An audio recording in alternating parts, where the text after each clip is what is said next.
Assalamualaikum warahmatullahi wabarakatuh. Alhamdulillahirrabbilalamin. Wabihi nasta'inu wa ala umuri dunia wa din. Wassalatu wassalamu ala asyrafil anbiya'i wal mursalin wa ala alihi wa sahbihi ajma'in, amma ba'd. Perkenalkan, nama saya Yasmin Suraya. Di sini saya akan menyampaikan mengenai keyakinan itu penting. Ya, keyakinan adalah hal terpenting. Keyakinan adalah hal yang paling mendasar. Yakin itu mendatangkan ketenangan. Betapa repot dan gelisahnya hidup kalau seseorang selalu dalam keraguan-raguan. Tanpa kita sadari, selalu mempercayakan sebagian dari nasib hidup kita kepada supir, kepada bank, dokter, pembantu, restoran, dari sekian orang yang memiliki hubungan kerja dan memiliki keterkaitan dengan kita. Apa yang terjadi jika setiap yang mau kita makan di restoran kita diragu-ragukan? Jangan-jangan sajiannya mengandung racun. Jangan-jangan di dalamnya ada bakteri. Jangan-jangan kita selalu meragukan, dan itu membuat kita tidak nyaman, membuat kita semakin berpikir, membuat kita hidupnya selalu gelisah seperti itu. Sama halnya seperti dokter, yang kita selalu mempercayakan resep-resep yang diberikan oleh dokter dan kita sampaikan kembali ke apotekernya. Seperti itu. Tanpa ada keraguan, kita bisa yakin dan kita bisa tenang menjalankan itu semua. Keyakinan juga selalu berdampingan dengan sebuah tindakan, terutama tindakan yang dianggap penting dan beresiko. Keyakinan mampu menggali kekuatan yang tersimpan dalam diri seseorang. Dalam kehidupan beragama, faktor keyakinan ini sangat vital dan fundamental. Banyak yang prestasi besar dalam peradaban dunia karena dimotivasi oleh keyakinan. Banyak pula perang berkepanjangan dan berdarah-darah dalam sejarah karena alasan keyakinan, terutama keyakinan agama. Seperti yang terdapat pada kitab Hadis Arba'in nomor 11 yang menjelaskan mengenai meninggalkan yang meragukan dan pilih yang meyakinkan. Yang berbunyi, An Abi Muhammad Hasan bin Ali bin Abi Thalib sibti Rasulullah sallallahu alaihi wasallam wa raihanatihi radhiyallahu anhu maqala. Hafidtu min Rasulullah sallallahu alaihi wasallam da'ma yaribuka ila ma la yaribuka. Rawahu Tirmizi wa Nasa'i wa qala Tirmizi hadis hasan wa sahih. Artinya dari Abi Muhammad Al Hasan bin Ali bin Abi Thalib, dari cucu Rasulullah Shallallahu Alaihi Wasallam dan kesayangannya radhiyallahu anhu, beliau berkata, saya telah menghafal dari Rasulullah Shallallahu Alaihi Wasallam, tinggalkanlah apa-apa yang kamu ragukan menuju apa-apa yang kamu tidak ragukan.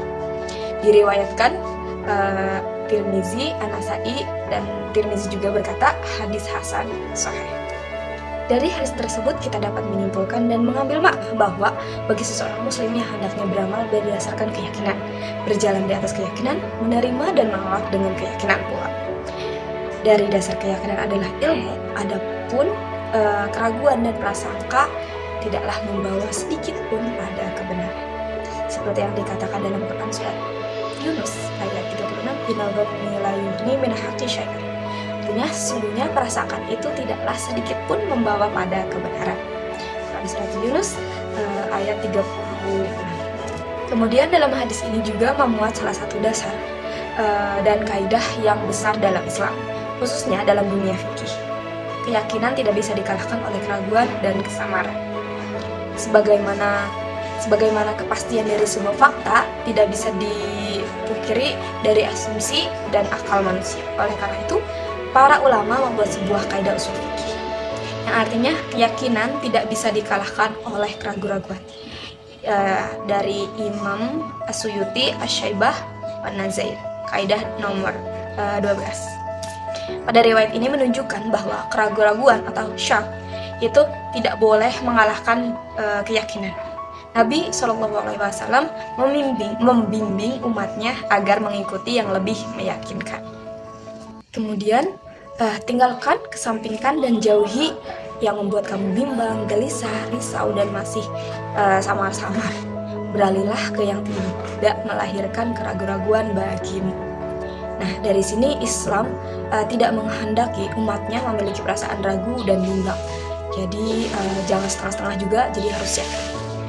Jika teman-teman semua menginginkan ketenangan dan ketentraman, maka dari itu tinggalkan keraguan dan buang jauh-jauh, terutama setelah menyelesaikan suatu ibadah, sehingga tidak merasakan kegelisahan.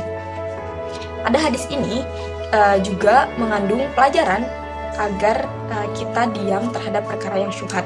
Kita menjauhi perkara yang syubhat dan meninggalkannya. Kalau sesuatu yang halal tentu akan mendatangkan ketenangan, sedangkan sesuatu yang syubhat itu akan mendatangkan kebimbangan dan keraguan-raguan. Seperti dalam contoh kisahnya di Al-Mufassal fi Al-Qawaid Al-Fiqhiyah, itu bercerita bahwa ketika seseorang sedang berpuasa kemudian berbuka puasa pada tenggelamnya matahari, sedangkan dia ragu bahwa matahari itu telah tenggelam, maka puasa itu bisa disebut batal. Karena apa? Karena keraguan-raguannya itu sendiri.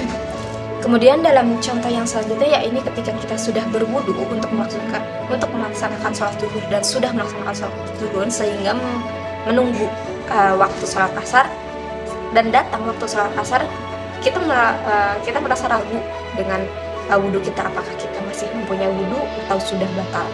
Nah, dari sini yang membuat kita batal dari wudhu tersebut adalah dari rasa keraguan-raguan itu sendiri. Nah, baik, jadi seperti itu ya teman-teman, dapat kita simpulkan bahwa keyakinan adalah hal yang paling mendasar, hal yang paling penting bagi kita. Jika seperti halnya jika seseorang ingat meloncat namun dia masih ada keraguan-raguan, maka loncatannya itu tidak akan sejauh seperti orang yang merasa yakin dengan dirinya sendiri. Seperti itu teman-teman. Mungkin sekian yang dapat saya sampaikan. Terima kasih. Wassalamualaikum warahmatullahi wabarakatuh.